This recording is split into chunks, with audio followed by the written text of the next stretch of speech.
pati manira ng kapwa rinireverse pa nila. Di bali na yun, iwan natin yun. Mas importante yung higit na nakararaming Pilipino. Kaya ako, painstakingly, sinisinsin ko, pinapaliwanag ko sa inyo. Hindi malayo sa sikmura ito. Buhay natin ang nakataya dito. And trust me, mga kababayan, mas madaling pigilan ang gerang magaganap pa lamang kesa sa isang gerang sumabog na. Hindi natin mapipigilan. Huwag tayong umabot sa punto yun.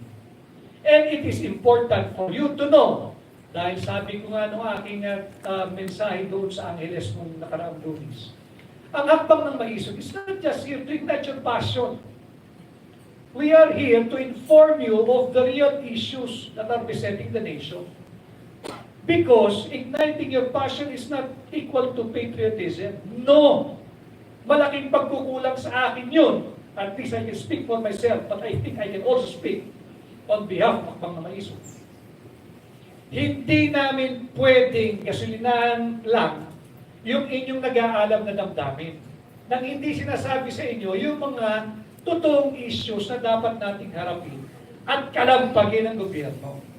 Dinalapastangan nila ang ating saligang batas. Malinaw din sa Article 13, Section 16 ng ating saligang batas. Ang karapatan, kayo, ang right ng mga tao at ng inyong organization to an effective and reasonable participation at all levels of social, political, and economic decision-making shall not be abridged. Hindi pwedeng sila-sila lang kung anong mabuti para sa kanila. Tapos gagalawin pa nila yung saligang batas. Ang daming violations na ang ginagawa nila considering na buhay ang ating saligang batas. Sinisikil nga yung ating karapatan. Ginigipit nga ang kanilang kritiko. Yung mga dissenter, yung tinatrato nilang political inconvenience. Sinisikil nila. Meron pa tayong konstitusyon na. Huwag ho kayong maniwala na gagalawin lang nila yung economic provisions dahil yun daw ang dahilan kung bakit mahirap pa rin ang Pilipinas. Yan ay malaking kasinungalingan. Mahirap ang Pilipinas dahil sa korupsyon ng mga magnanakaw na politiko. Itigil ninyo ang inyong korupsyon na binubusog niyo yung inyong mga bulsa. Ibalik ninyo ang pera sa kabatang bayan and implement ninyo ng tama yung kakapalanggot na pera ng Pilipino. Transparency and accountability. Hanggang ngayon, hindi nila inaharap. Yung sinisigaw natin dito sa akbang ng maisog. Bakit ninyo tinatago sa taong bayan yung 800 billion unprogrammed funds? Nakita ko si Joey, siya nagpauso nito, hindi mo pera yan. Hindi nyo pera yan. Imagine niyo mga kababayan, yung 800 billion pesos. Gaano kahabang kalsada yan kung hindi nila ninanakaw? Yung traffic sa Metro Manila, dahil kakulangan na ng kalsada. Sinasabi may right-of-way issue, walang budget. Imagine ninyo kung ilang kilometro, ilang daang kilometro, yung 800 billion pesos na unprogrammed funds o sinasabing Presidential Pork Barrel Fund. Gaano kahaba yun? Yung 800 billion na yan, ilang tulay ang kayang buuin yan para hindi na tumatawid sa ilog o kaya sa dagat yung mga kababayan natin na malalayo yung lugar ng kanilang bayan o ng kanilang mga isla. Saan napupunta? Sa bulsa ng korap na politiko. Then again, the problem is not the Constitution.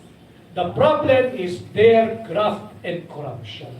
Yan ang problema noon at higit na lumalala ngayon.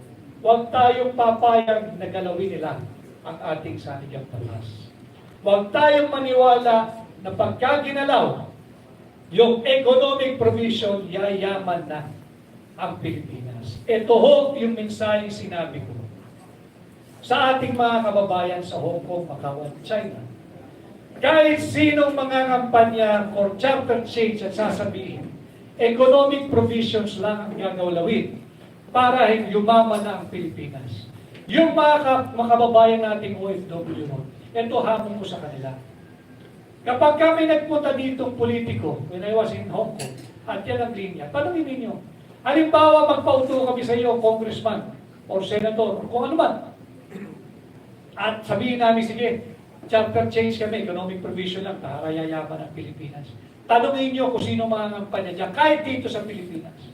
Pag pinagbigyan namin yung hiling nyo, yung kapritsyo nyo, in 5 years, uuwi na ba yung mga kababayan nating OFW sa Hong Kong? Dahil kailangan, pwede na silang bumalik dito, manatili rito, at hindi na sila magiging OFW. Pag kaya nilang sagutin yan, nang nakatingin sa inyong mata, at sasabihin, in 5 years, pabalikin mo na yung mga OFW, hindi na kayo kinakailangan mga ibang bayan sapagkat mayaman na ang Pilipinas. Hindi nila kayo sasagutin ng oo. Dahil ito ay isa sa maraming kabalintunaang ikinakalat ng kasalukuyang administrasyon. And I'm here, hakbang na may iso, I've helped this administration come to life. Alam niyo yan. I've worked so hard, I've devoted much of my many good years of my life to bring this administration to where it is now. Kaya ako nagsasalita dahil nahihiya ako sa mga kagaya ninyo na nakaharap ko at naniwala na mayroong pagbabago pag nanalo si Bongbong Marcos. Yan ang masakit na katotohanan. Araw-araw ng buhay ko, kinakailangan kong harapin. Pero hindi ako nahihiya dahil pinilit ko. All the time that I was there, I fought for you. Pinaglaban ko yung vision na gusto natin. Kaya alam, mag-isa lang ako eh. Sabi ko nga doon sa interview ni Maharlika sa akin, nakita ko sila eh. Ang dami nila, counterflow lahat. Ang dami nila, ang dami-dami nila. Hindi nila mahal ang Pilipino. Sarili lang nila ang interest nila. Huwag tayong kumain. Yung corruption, yung transparency, yung accountability, yung investigation sa Senado. Bakit yung pagsiserve ng warrant of arrest sa isang akusado sa Davao, kinakailangan ng 2 batalyon? Isang tao lang ang hinahanap mo. Sabihin mo ng 5, kasama yung ibang akusado. Pero itong tao ito at yung mga kasama niya, pati yung kanyang religious group, ay hindi kilalang violente. Bakit kailangan mong dalahan ng 2 batalyon? Sapagkat gusto mong magbigay ng mensahe sa lahat ng kritiko mo, ito ang aabuti mo pagka hindi ka tumigil, nakakabatikos sa mga maling polisiya ng kasalukuyang administrasyon. Pananakot yun eh. Pananakot yun. Tinatapakan nila yung ating karapatan, huwag tayong pumayag. Yung hakbang ng maisog rally, pinipigil nila. Akala ko ba linalangaw? Eh kung linalangaw, hayaan mo. Ibig sabihin, walang bisa. Ibig sabihin, walang epekto. Ibig sabihin, hindi sinusundan ng tao. Pinipigil mo eh. Ibig sabihin, alam mo na ang tao, dahan-dahan ay namumulat at ang Pilipino ay mulat na. Hindi na magpapabudol muli. Yan din ho ang ating mensahe sa inyo. Yan yung ating security. Nag-iimbestiga yung isang komite sa Senado tungkol doon sa PDEA leaks. At yung sinasabi nilang biggest drug haul in the history of Philippine drug enforcement. Ano na nangyari? Yung taong dahilan kung bakit nagkaroon ng investigation dahil siya mismo yung sumulat at nagboluntaryo na wala akong kinalaman dyan sa link na yan, I'm willing to face any investigation. Yun pa ang kinulong. Samantalang yung ipresentang video na nagbabanggit ng mga pangalan na tinatangka o pagtatangkaan pagtahimikin at alukin na kung ano man, pera, posisyon, o kung ano man, yung taong nagtetestigo, hindi pinatatawag. Bakit hindi yun investigahan? Bakit hindi ituloy yung investigation at ipatawag mo yung mga pangalang binanggit? Kung talagang parehas ang gobyernong ito. Yung nakabinbin na investigation sa agricultural smuggling sa House of Representatives. Ang dami-dami nilang investigasyon gustong gawin. Bakit yung investigation sa agricultural smuggling ay itinigil? Hanggang ngayon nakatiwangwang. Dahil ba yung pangalang Michael Ma ay malapit sa palasyo? Nasaan ang hustisya? Dahil ba yung pangalang nabanggit doon sa video presenta sa Senado doon sa investigation ng PDEA, yung James Kumar, ay dahil ba malalapit sa malalaking politiko? Nasaan ang hustisya? Hindi ko sinasabing sila'y guilty. Pero kung hindi sila guilty, marapat lalo na bigyan mo sila ng due process, ipatawag mo, tanungin mo at hayaan mo sila magpaliwanag kung ano yung partisipasyon nila, bakit nababanggit ang kanilang pangalan. Hindi lahat ng nangyayari sa bansa isisisi mo sa dating administrasyon kay Pangulong Duterte. Yung problema ng South China Sea, nagsimula noong panahon ni Noynoy Aquino. Nung nagpauto tayo diyan sa mga Amerikano. Nung sinasabing sabayang withdrawal ng ating grace ship, wala naman pala. Hindi interes ng Estados Unidos na magkaroon ng stability ang relasyon ng Pilipinas at China. Bakit? Magiging irrelevant sila in this part of the world. Natatakot silang palitan sila ng China pagdating sa impluensya dito sa sphere, dito sa bahagi ito ng mundo. Bakit hindi ninyo hayaan ang Pilipino na pumili ng kanyang sariling foreign policy? Huwag nyo kaming diktahan. Hindi nyo na kami kolonya. Hindi nyo kami pag-aari. At hindi nyo kami tao-tauhan. At yan ang dapat na sinusunod din ng pamahalaan. And again, kita ko na yung mga iba pang magsasalita. Ang pakiusap ko lang sa inyo, alam kong nakakapagod itong ginagawa natin. Kaya lang, walang magmamalasakit sa Pilipino, kundi tayo na nagsasabi, magkakasama, nagmamalasakit sa isa't isa. Yung mga kababayan natin sa ibang bansa na nakaharap ko, China, Macau, Hong Kong, New York, sa USA, at sa Japan, sila ay kaisa natin. Sila'y nalulungkot. They want to participate and be with us, physically, personally.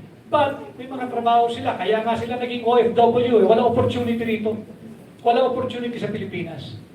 Bakit naman nila hayaan ma-assign sila 2 years, 3 years, 5 years? Kahiwalay sa kanilang asawa, sa mga anak, kung may pagkakataon dito kumita ng marangal. Kung mayroong opportunity dito magtrabaho. Sila ay kaisa natin. Sila ay kaisa natin. At yun din ang hinihingi nila. Kung sila sa ibang bansa ay nagsasalita na, tayo rin ay magsimulang magbuklod-buklod, magsalita. We are not calling for the downfall of this administration. Ang hinihingi natin, matuto kayong makinig sa boses ng soberanya. Huwag sa boses ng iilan, lalo pa ng iilang pamilya. Hindi interes ng Pilipino yung pa-champagne tayo, pa-kabyar-kabyar, pa-buffet-buffet. Ang interes lang ng Pilipino may tawid yung isang buong araw na nakakakain ng 3 beses isang araw. Mahirap bang intindihin nyo? Ang interes ng Pilipino ay mapaaral ang kanilang mga anak. Hoping that, pag napag-graduate nila yung kanilang mga anak, yung mga anak nila ay magkakatrabaho at mag-aahon sa kanila sa hirap. Iyan ang interes ng Pilipino. Hindi ang digmaan sa ating kapitbahay na China. Kailangan malinaw sa ating lahat yan. Ang interes ng Pilipino ay tunay na pagbabago, hindi pansamantalang aliw, dala ng ayuda. Dala ng akap. Dala ng suhol. Yan, Pilipino yan. Huwag mong ipamuka sa recipient na kaya kita binibigyan ng 5,000 galing sa bulsa mo yan. Pera ng Pilipino yan. At mga kababayan, yung binibigay nilang ayuda, kakapiranggot lang yan sa 800 billion pesos na itinatago nila sa atin. Tatandaan ninyo, 800 billion pesos. 5.700 trillion ang budget natin ngayon. Next year daw ay 6.2 trillion. Magkakano na naman ang nanakawin nila? Nasa sa inyong kamay, mga kababayan. Hanggang kailan yung gusto ganito estado natin? Ayaw nyo bang umunlad? Hindi lang ang inyong pamumuhay, kundi ang ating bansa. Ayaw nyo bang yumaman ang ating ekonomiya? Hindi lang yung ating mga kanya-kanyang hanap buhay. Ayaw nyo ba na yung mga anak natin at yung darating pang saninlahi, mararamdaman din yung nararamdaman ng ating mga kapitbahay sa Japan, sa Hong Kong, sa Singapore, pati na sa Amerika. Ayaw ba natin yun? Ayaw ba natin yung payapa na yung ating mga lansangan? At ayaw ba natin matigil na itong drug proliferation at drug addiction? Maraming kasinungalingang ginagawa ang pamahalaan. And I think, nagsalita na rin, kahapon naglabas ng pahayag ang pangalawang Pangulo, si VP Inday Sara, at siya ay humakbang ng maisog. Ito ay leadership by example.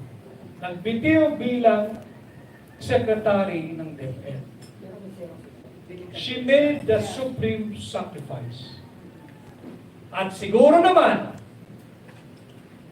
yung merong pang dangal na natitira sa pamahalaan, gawin ninyo yung nararapat. Yung sa Senado, huwag i-terminate yung investigation. Ituloy niyo yan. Dahil gusto ng Pilipinong malaman, ano ba ang katotohanan doon sa sinasabing biggest drug haul in the history of drug enforcement of our country. Nasaan na yung driver? Nasaan na yung Canadian? Sasabihin niyo hindi namin pwedeng banggitin ng detalye sapagkat may karapatan sila. Eh si Kibuloy, wala palang karapatan. Hindi ako lawyer ni Pastor Kibuloy. Pero ginagamit ko lang sa kanila yung argumentong ginagamit nila pagka sila'y nagkukumplit. Hindi pwedeng banggitin yung pangalan, hindi pwedeng ipakita yung mukha. Nung driver ng van na merong ilang bilyong droga yung nahuli raw sa Batangas, pati yung Canadian na nahuli, hindi pwedeng bigay yung identity, hindi pwedeng ibigay yung mukha. So si Pastor Kibuloy walang karapatan. Si J.M. Morales, yung dating PDEA agent, walang karapatan yun. Kinulong pa ninyo. Mas mataas ang karapatan nun kaysa doon sa sinasabing actress na kasama doon sa larawan. Eh meron tayong tinititigan, meron tayong tinitingnan lang. Nasaan ang hustisya? Panahon na para mamulat. And again, we will do this painstakingly. Tsatsagayin natin para mamulat kayo. Itong hakbang ng maisip, hindi ho para kay Pierre dito.